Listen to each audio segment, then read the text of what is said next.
Hey John, how are you? Hey, good noontime. How are you? Good. Just the two of us so far? So far, yes. I had a couple people, I guess I turned my camera on here. I had a couple of people say they were planning to come, but now they can't.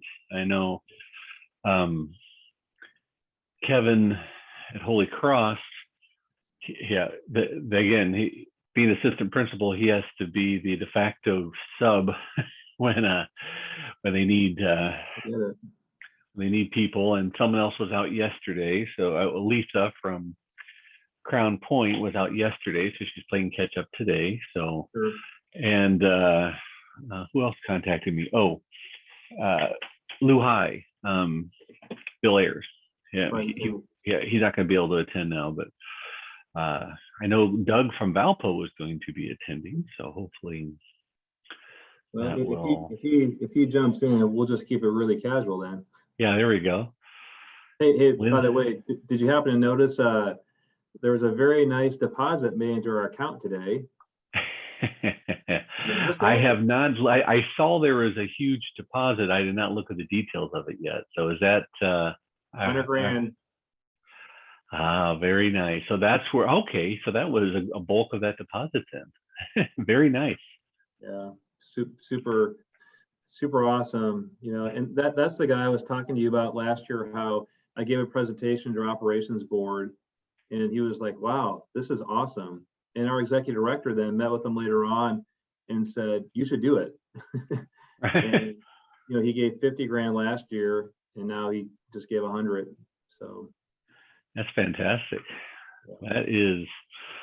Lynn That's the might kind work of. for the day. Yeah, your work's done. You can go home now. I see So Lynn has joined us. you're muted, Lynn. Go. Wrong button. There you Hello.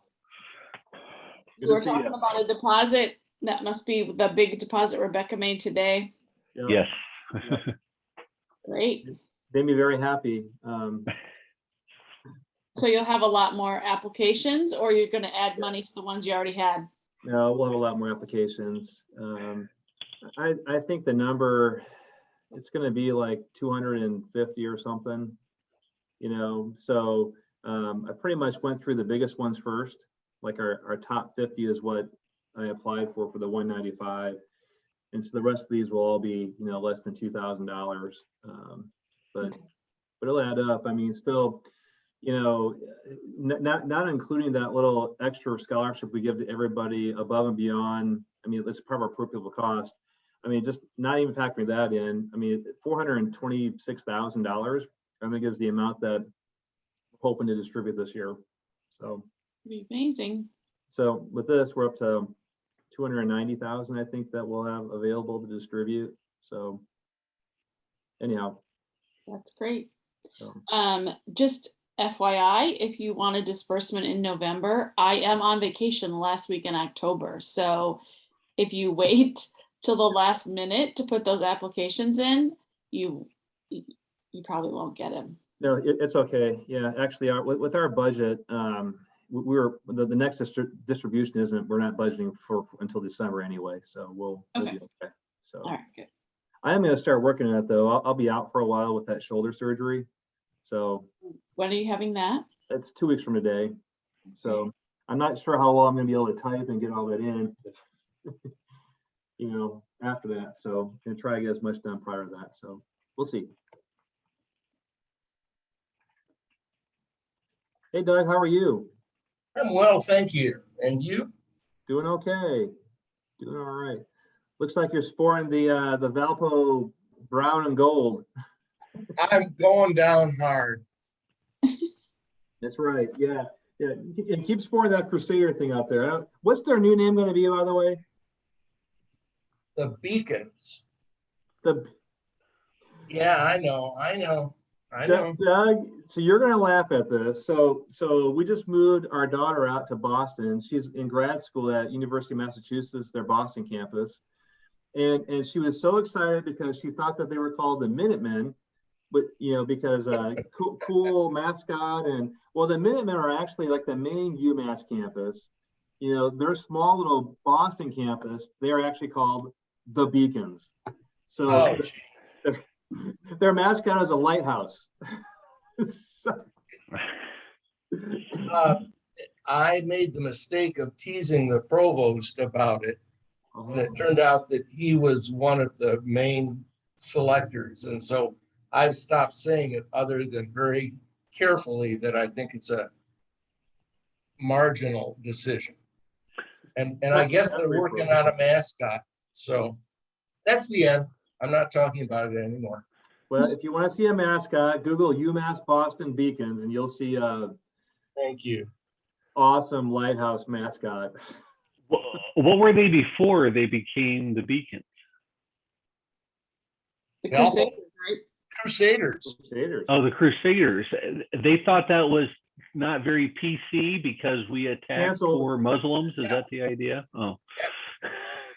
Canceled. Okay, so is Valpo removing Lutheran from their name? Oh. I joke. Not pass I that joke. one on either. It's more Catholic in leadership now, isn't it? You know what? In numbers, yes. Yep. Plus the president's a Roman Catholic. Right. So that's why I thought the president of the university was no longer a Lutheran. I thought. Well, we had some Lutherans over there at Notre Dame for a while, but we don't have them quite in the key positions anymore. Yeah. Well, I knew Martin Luther was Catholic too, but Yeah, you know what? There is that. I heard that before. Yeah.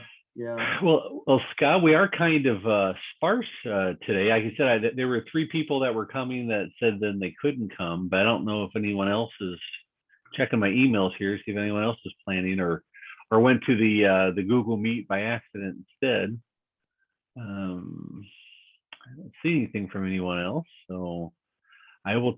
The meeting is being recorded. Someone did say they hoped we recorded it so they could watch it later. So my comments on Valpo, somehow we'll edit those out, right? You can leave them right where they are. Again, Doug, talk to your provost about changing the colors. That's really what you need to do. But anyway, I suggested that also, but I'm persona non grata, I think already. So I'm backing away. Last weekend was homecoming. I read in the chapel the president was the other reader, and so I thought maybe we'd get to be just real good buddies, but even that didn't seem to make him real excited. So yeah. I'm sticking clean now. Well, let's start with a word of prayer, and then we'll get into the agenda here. This will be a little more conversational today with just the 4 of us, but let's pray. Father, we give you thanks for this day. We give you thanks for the recent rains that fell overnight. We give you thanks for our Lutheran schools and how you continue to enrich us so blessedly. We give you thanks for the funding to carry out the ministries and the ministry in our particular schools. We ask that you would continue to bless us with an abundance of funding so that our schools truly can make a difference in the lives of those who are in their midst. We ask these things in your name. Amen. So one of the things that John did last year was he had a Lenten Bible study, and the times that we were going to meet, every single one of those, I had something come up, so I wasn't able to be a part of that. But John, from your perspective, did that go pretty well last year? Did you feel good about it? Well, I've actually done it now, I think for 3 years. Mm-hmm. And obviously the first 2 years, or maybe it's been 4 years. I don't know. The first couple of years anyway, it was in person, right? So it's just really those who lived in Fort Wayne. And again, we had a core group, maybe 4 people, and sometimes we have 6, sometimes, we'd have less, but it'd be a core group. And then we added Zoom last year. It's, for those who can make them, I think it's what we go through a particular book that, at least in the past so far, has been kind of like fundraising in the Bible or biblical fundraising, all focused on that. And there's some really good things, but after a while we thought, are we preaching to the choir? We all know of this, but how do we get our pastor to read the book, right? Because that was kind of the concept, is we go through it together and then they take it back to their leadership and try to go through it with them. So yeah, so if there's people that want to do one again this year, I have another idea for, well, actually 2 ideas for something we could do, but we could certainly do it over Zoom instead if we think that's of value, and do it on invite everybody here on the 12 by 12, even though it's been kind of hard to get a group of people even to appear once a month rather than every week. So I don't know if it'll work out or not, Scott, but I'm certainly willing to do it again. You know, I would love to be a part of that. You know, I like the book read idea. I mean, it gives us a kind of a focus on what we can have a conversation over. And you're right. I think that there are other, you know, lots of good fundraising books for Christian leaders. So I'd be 100% in favor. You know, just as a resource, I don't know that Doug or John, are you familiar with the Timothy group? Mm-hmm. Ron Haas, I think Yep, that's how you I say am. it. So I get his weekly.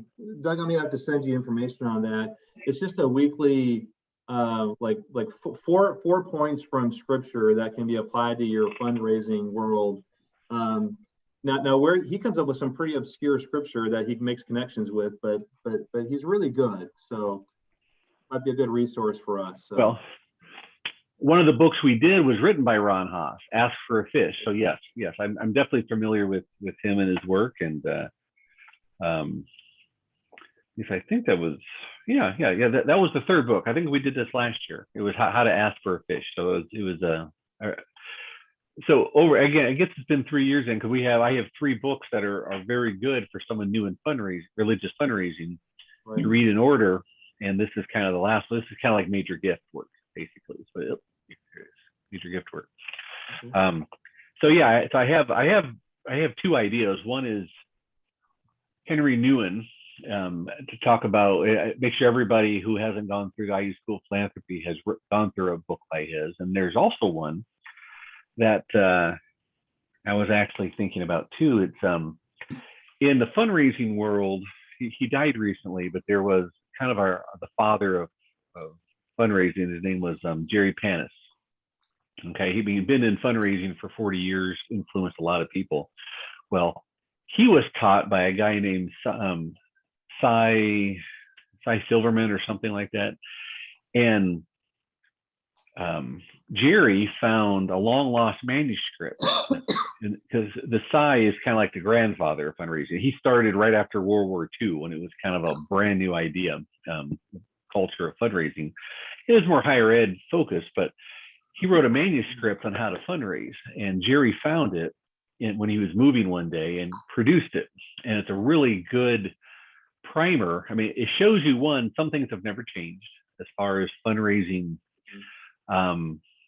techniques, but it also shows you how some things have changed. But it's so I'm debating between the 2 right now. But anyway, if I'll put a note out if anybody, and I'll set some dates. Again, I like doing it between Ash Wednesday and Easter for those pretty much 6 or 7 weeks, on like a Tuesday at a certain time or Wednesday or whatever. And for those who can come, it's for an hour is what we'll do. So we'll offer it by Zoom and in person.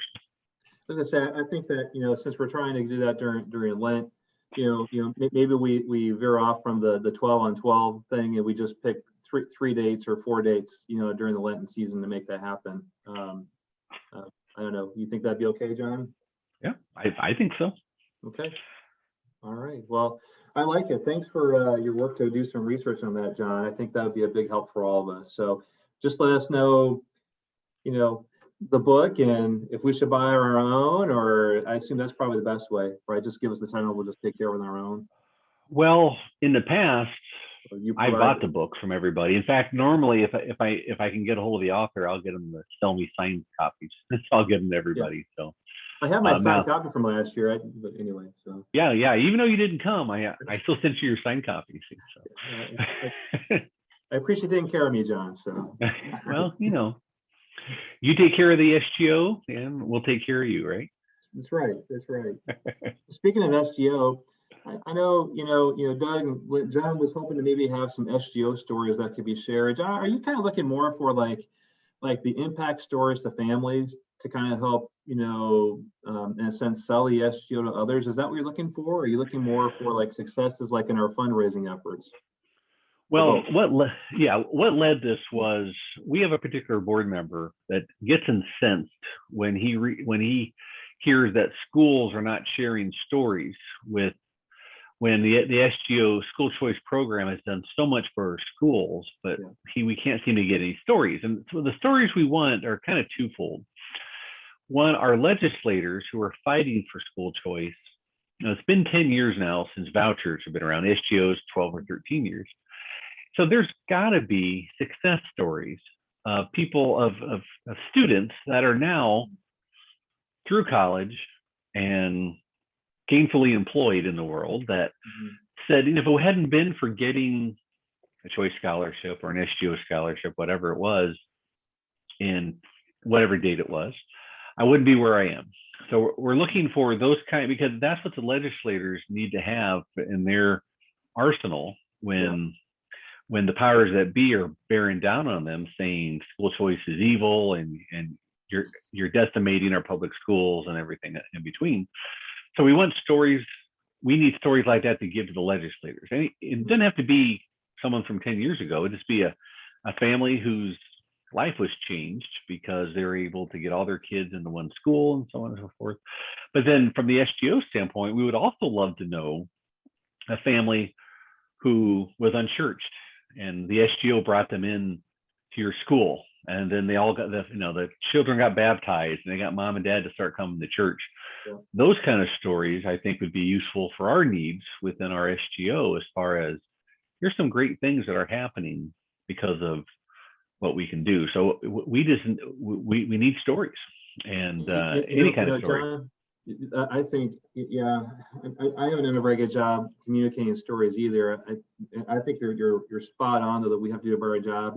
I do think here at St. Peter's, and I think everybody would agree that because of the voucher and the SGO, we have a much more diverse student population, right? Our demographic is just not Lutheran, which is a great thing. I mean, I think that all of us who've been in Lutheran schools for a long time have talked about the mission aspect of our schools.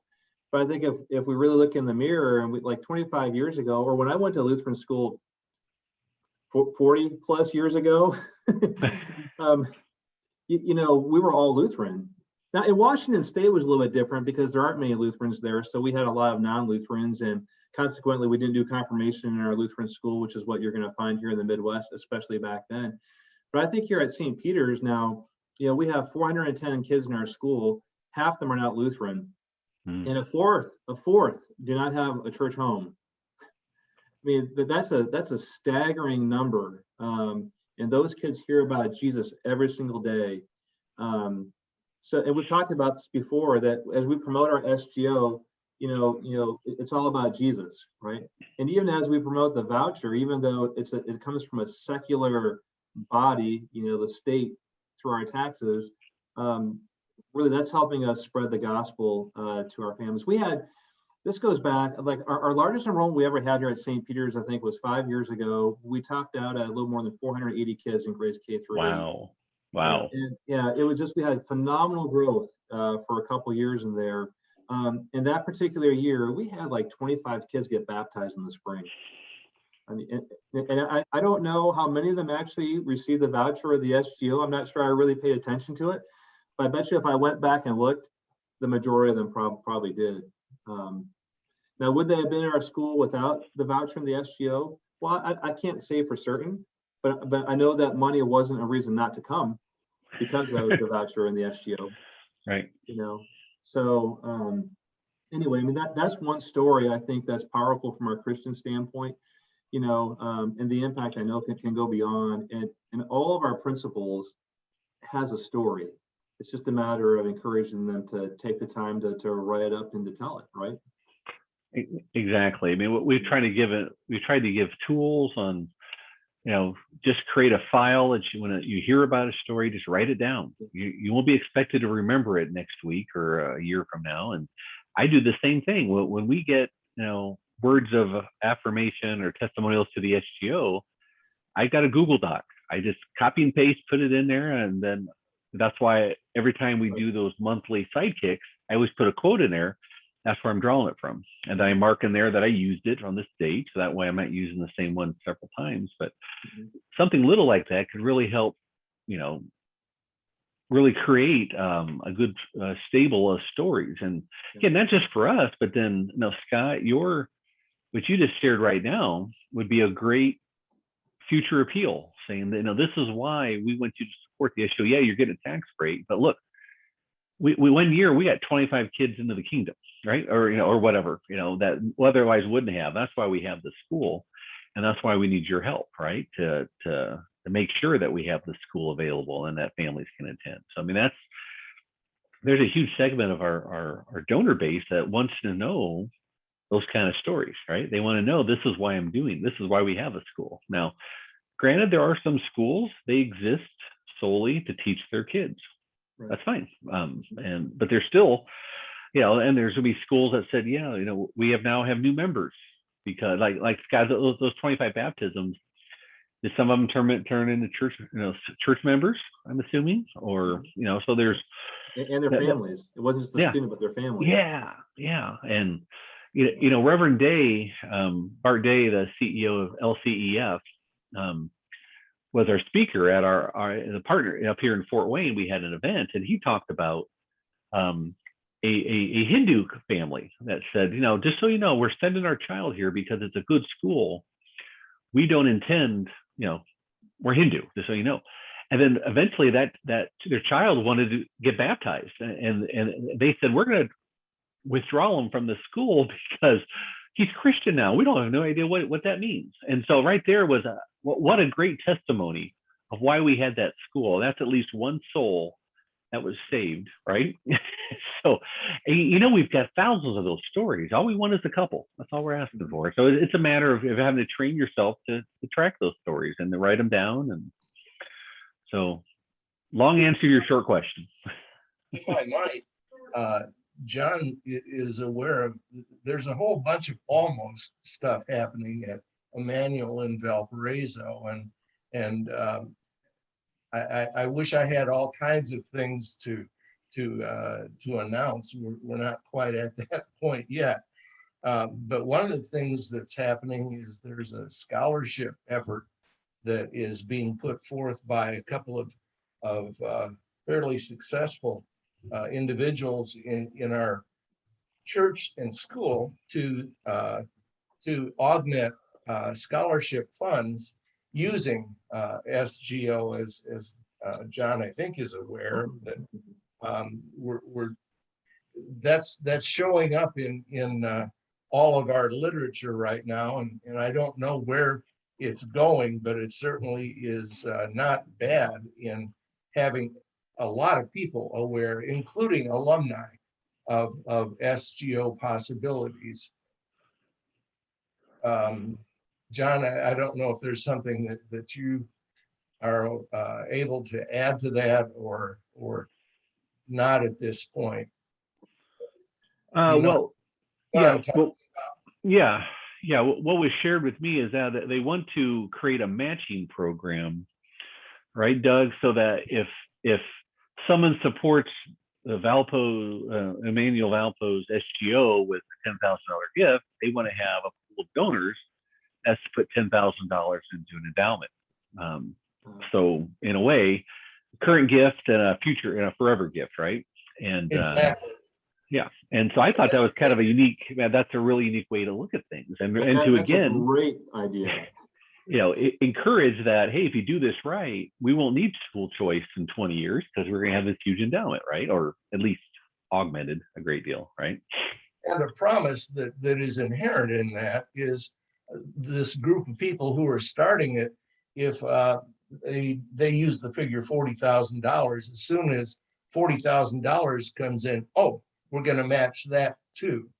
And so it's something that's starting to build.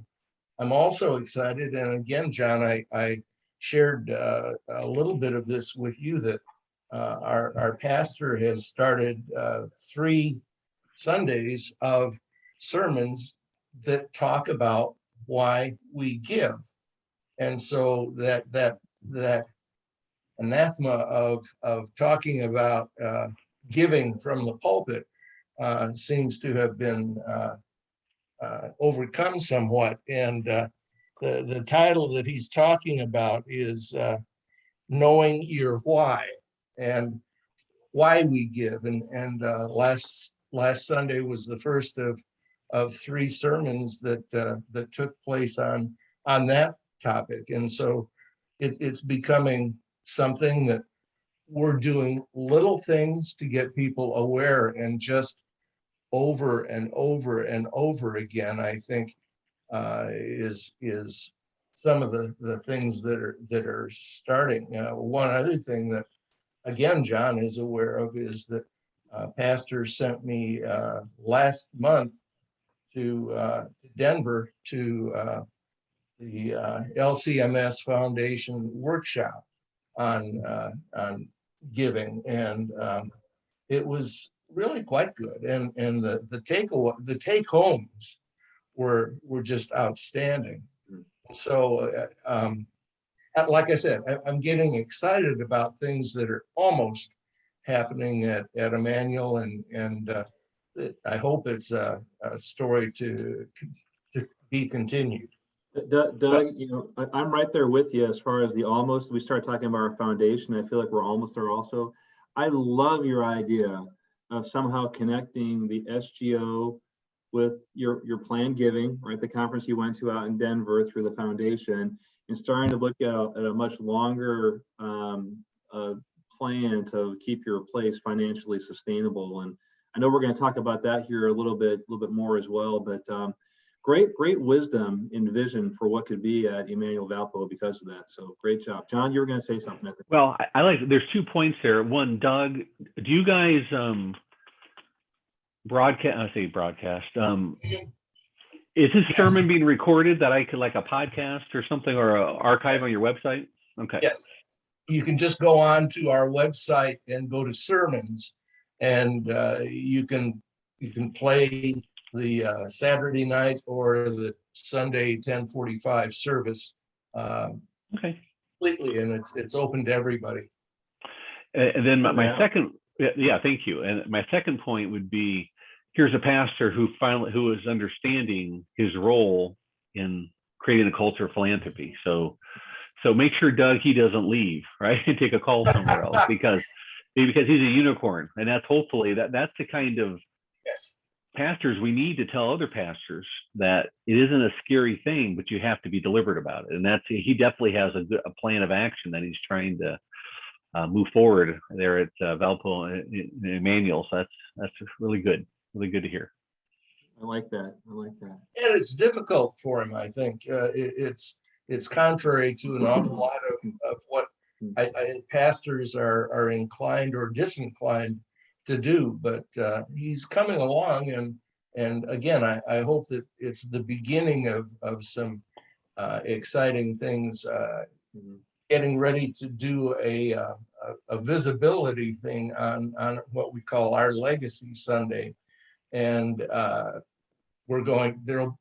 I will be speaking along with one other person from the congregation, a younger person than I, about the importance of the endowment and doing estate planning. And we're trying to figure out how to make that an exciting part of what would normally be about a 3-minute temple talk into something that has a little bit of humor in it. And again, trying to and pastors, poor guy, I'm dragging him into this, and I think he's trying. He is really trying to come along. So it's exciting, and it's at the same time it's frustrating. It reminds me of how many Lutherans does it take to change a light bulb? And of course, we know the answer is change. So Doug, here's something that's been a successful strategy here at St. Peter's, and this is kind of a complicated thing, but John, I'm going to go there anyway. One of the things that I've talked to some folks about is especially those who are faithful tithers, talk to them about giving above and beyond of the SGO, because we love our school, we love our kids, it's about Jesus, and the tax credit is a big deal, especially above and beyond. But even with some of them, talking to them about shifting a part of their tithe to the SGO, knowing that they're going to give that 50% tax credit right back into the offering plate. I mean, some people have a hard time with that because you got to give it directly to the church, But the reality is we receive money from so many other vehicles, including like a donor advised fund. I mean, it's coming from a third party. I mean, really, SGO could almost be looked upon that same way. But again, if people just give the SGO instead of the offering plate, if that's all they do, well, then we're worse off as a church because there's a 7% administrative fee that you're going to lose. However, when they give that tax credit back, I mean, now we've multiplied the gift, right?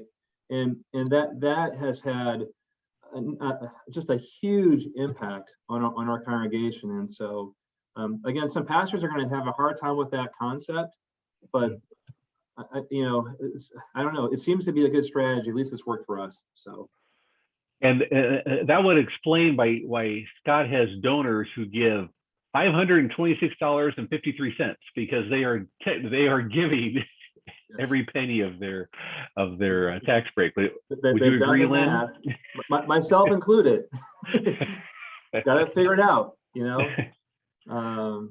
So also, with the SGO, one thing that I kind of forget to tell people about is that there's that 9-year rollover. So people can make a more significant gift and they can still get the credit for up to 9 years. That still is the case, right, John? Lynn, is it 9 years? Okay. Yeah. Yes, that works. Okay. So, oh, go ahead, John. No, I was just going to say that's actually not a bad idea to talk about bunching. That okay, if you're worried about what tax liability you'll have in a couple of years, you make your gift now and just use that credit there for the next couple of years until you used it all. So same thing with it. I mean, that's how people are using their donor advised funds, right? So same idea. Well, some of this is a really nice segue. The probably the most significant thing that we wanted to talk to today was really about future funding for our schools, which is this big, huge, ginormous topic.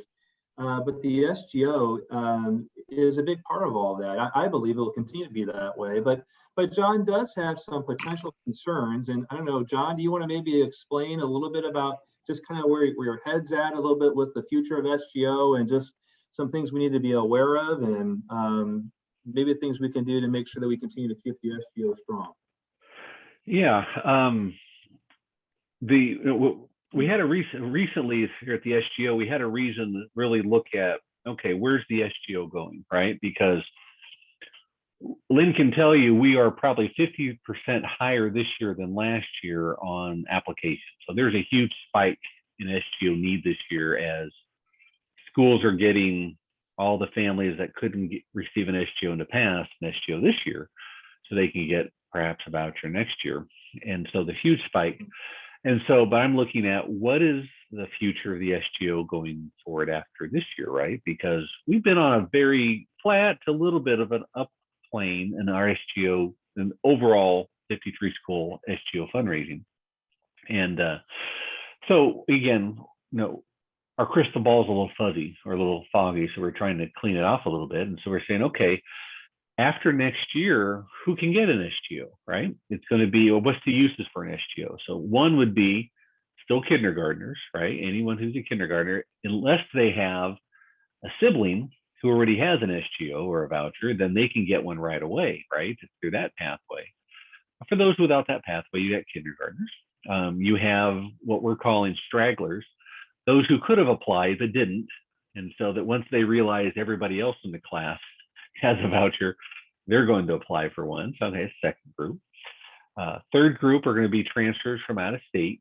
People that, again, to get that voucher, you got to have the 2 semesters prior in Indiana public school so they can get one.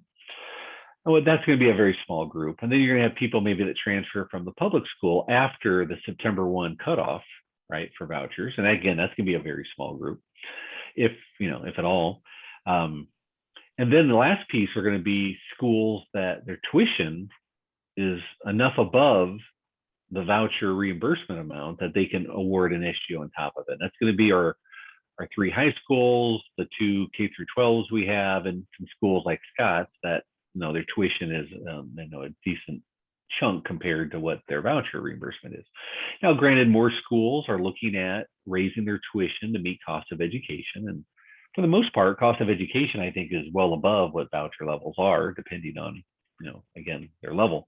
So that's maybe 6 groups, but I still think, I'm thinking from our end that, but then again, someone reminded me today that will schools be offering kindergartners a voucher level SGO? Instead of just giving them 500 to get them onto the program, are they going to give a kindergartner family, a student, $5,000 because they'll be getting a $5,000 voucher next year? So that may be another increase in need for SGO because they'll be awarding larger, right? But Scott, you had some perspectives on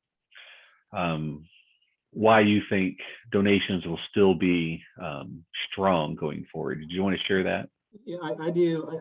I think, and John touched on this just for a second, just with the schools I've seen through accreditation and through other conversations, I just don't think that our schools are consistently charging the full per pupil cost. I mean, I just think that there's a big gap there that our church is just kind of eating in the budget, and which is very generous of our churches. I mean, that's really good. But what if our schools actually charge the full per pupil cost and then committed to actually raising SGO money to pay for what the church would normally just eat in their budget? I mean, that would really help our congregations and our schools be more financially sound going forward. So here's an example. So this year we have 325 kids who are going to qualify for the voucher and or SGO. Next year, all those kids should receive the full 5,600 or so voucher. Well, but our per pupil cost is 3,000 more than that. So what if we were to say we're going to find $1,000 for each one of those 320? That's $325,000. That's a lot of money, right? Well, I mean, you can scale it to wherever you're at, but I look at that and I just really think that, if our congregations and our schools can just look at that charge rate and then commit to raising SGO money on the backside to make up that gap, so that the members or those coming to the school aren't necessarily pay more, seems to be a good strategy. So you increase the overall tuition without increasing the actual out-of-pocket cost to your families coming to your school. I mean, vouchers are a huge part of that, and then SGO, because the voucher should not cover the full cost to come to your schools.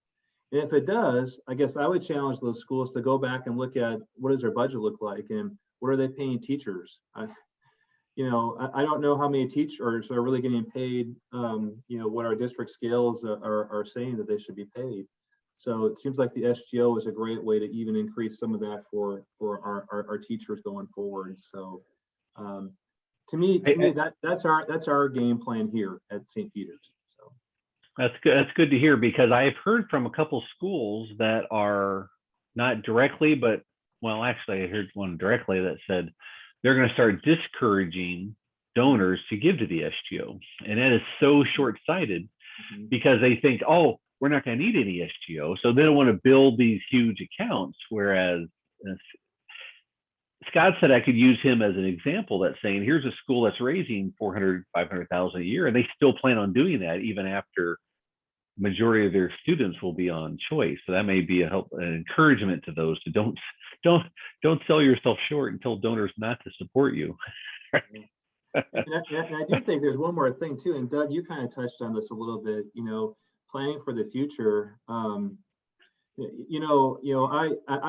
get nervous on how much money we're taking from the state for the voucher. I mean, if that just goes away today, man, we are in a world of hurt. I mean, I kind of joke with people that we are fully in bed with the state of Indiana, and if she dumps us, we are in big trouble, and so I would feel so much more comfortable if we didn't rely on any of that.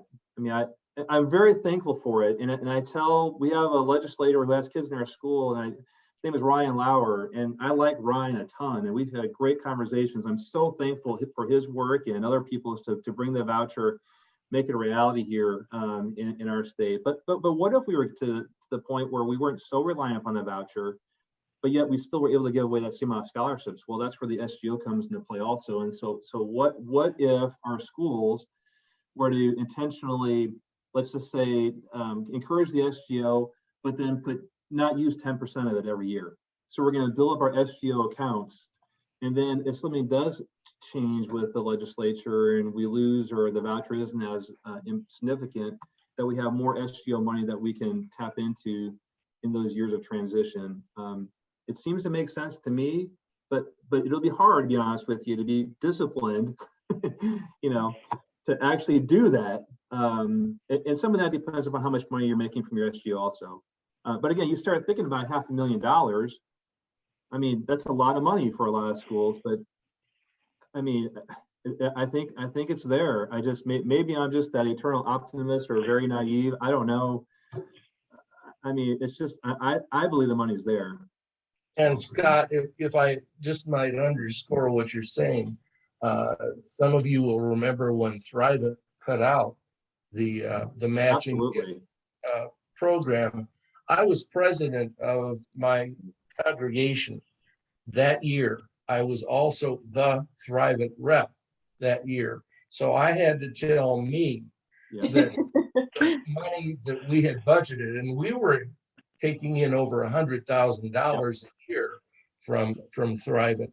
All of a sudden, that money went away. And I had been telling people that for several years, as others had told me about when that happened with Lilly and universities. And as Thrivent said, don't budget this stuff, have it as a bonus.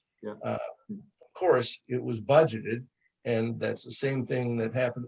It does happen, and it's traumatic, and it's something that you don't want to build in that potential for happening.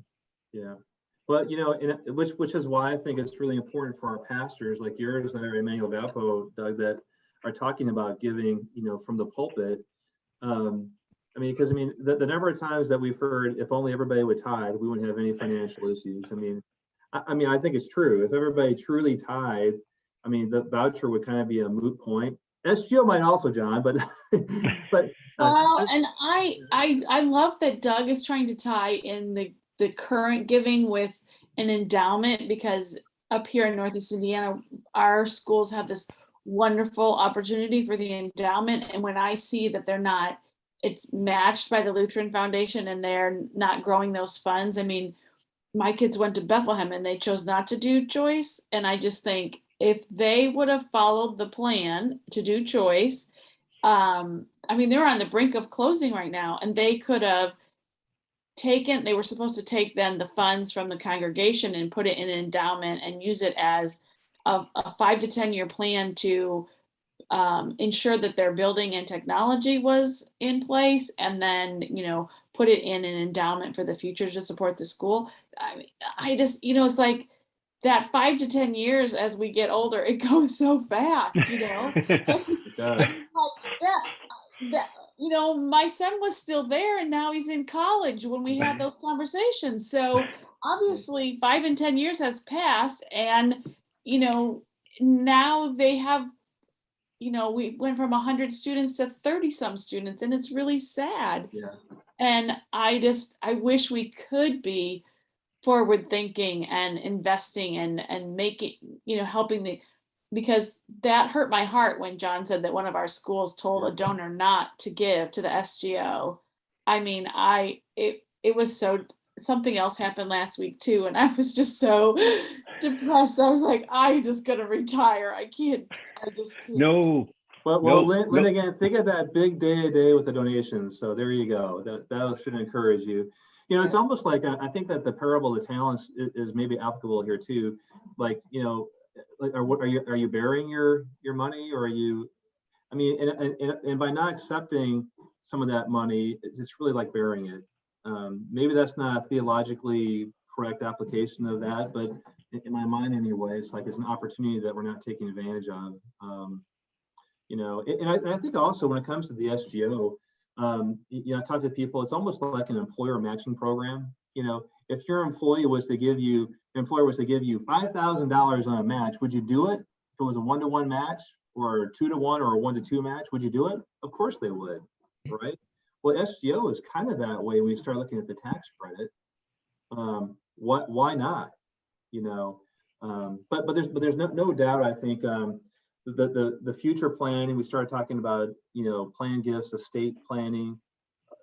We have to be doing that right now. I know we're kind of all over the place in this conversation, but I mean, but it's I mean, not now is the time, because I think that if it's 10 years from now, we're like, oh, we haven't done anything with planned giving, we're going to regret that, because, you know, people are retiring and dying, and the baby boomers have made a lot of money, you know. So, and again, and I do think SGO is a part of it's one of the prongs, if you will, of the future funding for our schools. I really believe that. And I think, you know, John, I had a conversation the other day.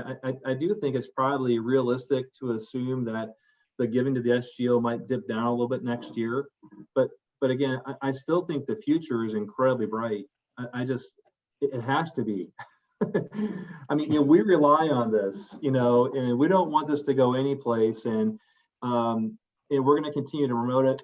I would be disappointed, you know, even though I said that I think the giving might be down a little bit, I would be disappointed here at St. Peter's if the amount that we receive in the SGO next year isn't more than this year.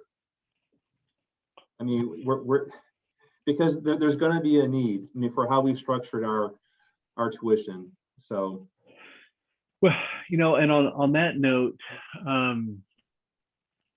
what was I going to say now? Oh, talk about getting old. Back out again.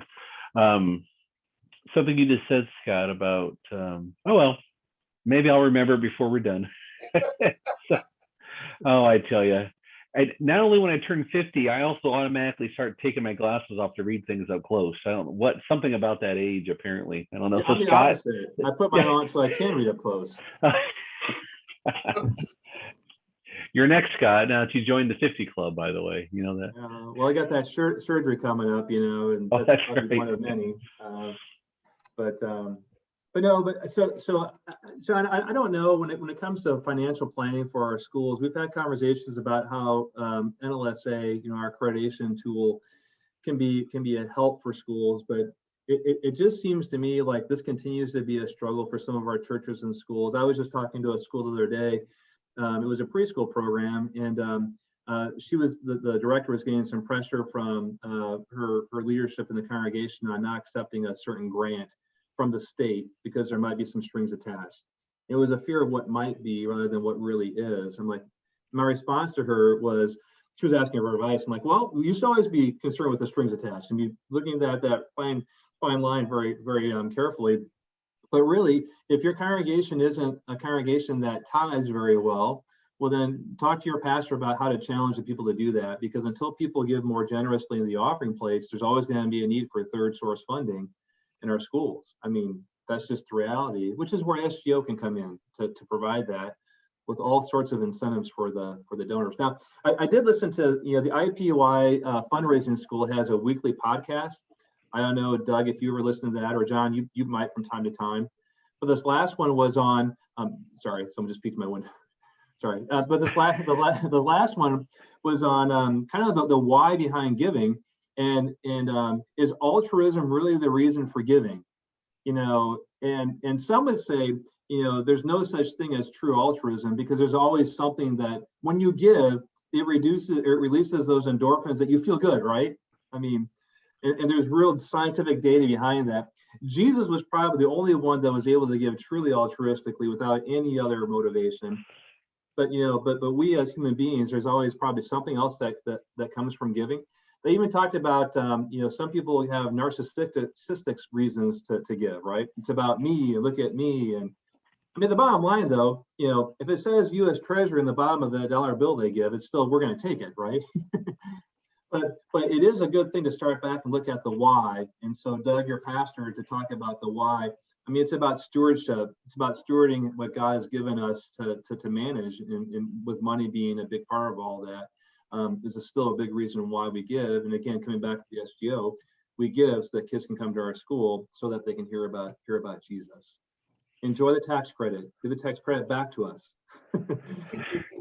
but really, it still is about promoting the gospel, which is why our schools are here. If we didn't have Lutheran schools, we wouldn't have an SGO. So we need to keep our Lutheran schools strong. So, John, I don't know if there's things that we can be doing down the road to help our schools with their financial situations. I know John Albers is out there working with some schools. There may be others, but I think that would be a good thing for us to continue to keep in the forefront as we move forward here. Not just from an SGO standpoint, but I think also just from a school standpoint. So definitely. So, well, I don't know. Anybody else have any other thoughts on that? If not, John, we are through the agenda here. Maybe just a couple of commercials here. If anybody else watches this, John, if we could send in a couple things, I'll send you a link to the Ron Haas weekly email I get from him from the Timothy group, which is interesting. And also a link for that first day podcast from the IUPUI fundraising school. Really good information on there. Okay. People can commit to just taking 15 minutes on a Monday morning to watch that. I think that they'll benefit. And also we can maybe find the link for Immanuel-Valpo for those sermon series and kind of have a short little wrap on that. I think would be very helpful for those. Hopefully they'll take time to look at those things when we send them out. So the next time that we meet, I know we're supposed to try to meet again in November. Not quite sure what our topic is going to be, but John, you and I can kind of kick around some ideas for that. And then I believe that we are off in December because the 12th falls on a Sunday or a Saturday. And then I think maybe January also, John, I think.